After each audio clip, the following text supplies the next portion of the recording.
If you wake up, go to work, handle your responsibilities, come home, and still feel like you should be further ahead in life, this is for you.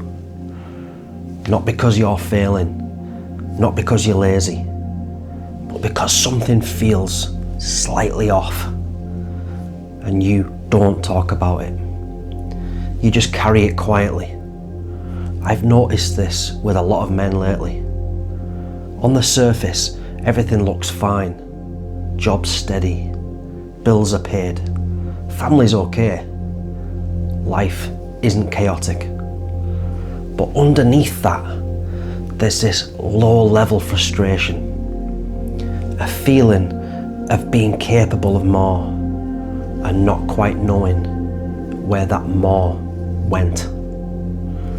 It's strange, because nothing is technically wrong, but nothing feels sharp either. You're not struggling, you're just drifting. And drifting is dangerous because it doesn't feel urgent.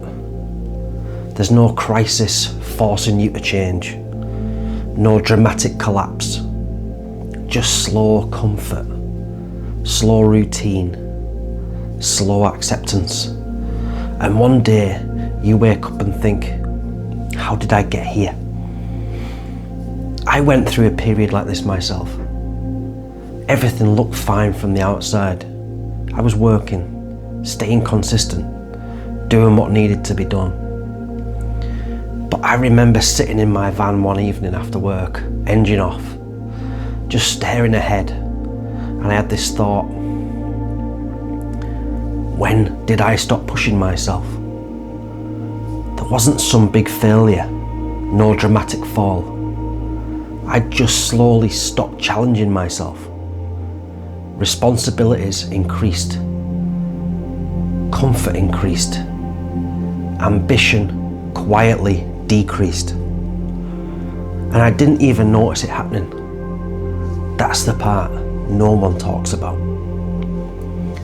Men don't usually fall apart, we just plateau. We settle into routines that feel safe. And safety feels responsible, but it also dulls you. There's a version of you from a few years ago that felt sharper, hungrier, more willing to take risks, more certain about where you were going. Now, maybe you're more cautious, more tired, more focused on just maintaining. And maintaining is important. But if all you ever do is maintain, you start feeling stuck. Another part of this is comparison. You see old friends buying houses, starting businesses, getting promotions, posting their wins. And you tell yourself you shouldn't care, but you do. You look at your own position and think, I should be further ahead by now. That quiet comparison chips away at you. Not enough to break you, just enough to irritate you. And instead of confronting it, you suppress it. You stay busy, you distract yourself, you tell yourself it's fine, but that low-level frustration doesn't disappear. It just sort of sits there. Here's something most men don't admit. Sometimes we feel stuck not because we're incapable, but because we stop setting uncomfortable goals. Think about it. When was the last time you did something that genuinely stretched you? Not something that looked productive, not something that kept you busy, something that actually challenged your identity. Something that made you nervous, something that forced growth. If it's been a while, that might be your answer. Comfort is addictive, especially when you've worked hard to create stability. You finally get that steady income, a routine, less chaos. And subconsciously, you think, I don't want to risk this. So you shrink your ambition just enough to stay safe. But the version of you that wanted more, he doesn't disappear. He just gets quieter. And that quiet tension feels like being stuck. It's not that you can't move forward. It's that you're no longer demanding it from yourself. There's also mental exhaustion, constant decision making, financial pressure, responsibility. You're always on, always needed, always try to think ahead. And when you're mentally overloaded, your brain shifts into preservation mode. It doesn't want growth, it wants stability. So you conserve energy. You do what's required and nothing extra. Over time, that becomes your new baseline. And that baseline feels like stuck.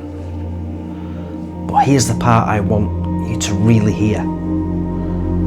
Feeling stuck doesn't mean you're broken. It doesn't mean you missed your chance.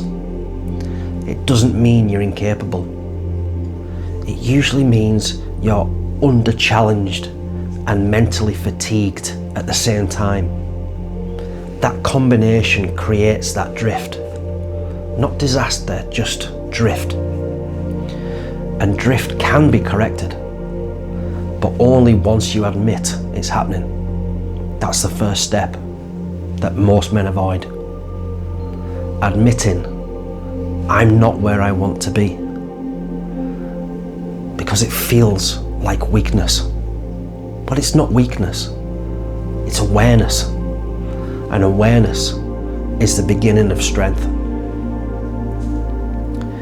When I realized I had dulled myself down, nothing dramatic changed overnight.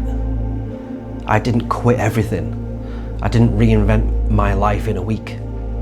I just started to reintroduce challenge. Small things like training a bit harder, setting one goal that made me slightly uncomfortable, reducing distractions, creating some structure again. Nothing flashy, but it woke something back up. And that's the key. You don't need chaos. You need friction. Healthy friction, something that stretches you just beyond comfort. Because comfort without growth becomes quiet resentment. And resentment, left unchecked, turns into regret. You don't want to wake up in 10 years thinking, I knew I felt stuck, I just didn't act.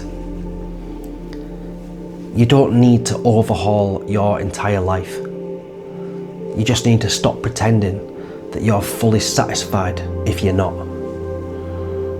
That honesty alone shifts something internally. So, if you've been feeling stuck, if you've been maintaining instead of building, if you've been comparing quietly and telling yourself that you shouldn't, honestly, you're not alone, and you're not weak. You're just slightly disconnected from challenge, and that's more than fixable. You can sharpen again. You can build momentum again. You can feel forward motion again. But first you have to admit that you've been drifting. That's not failure, it's clarity. And that clarity is where everything starts. You're not broken. You're not behind. You're not incapable. You're just under-challenged. And that can change.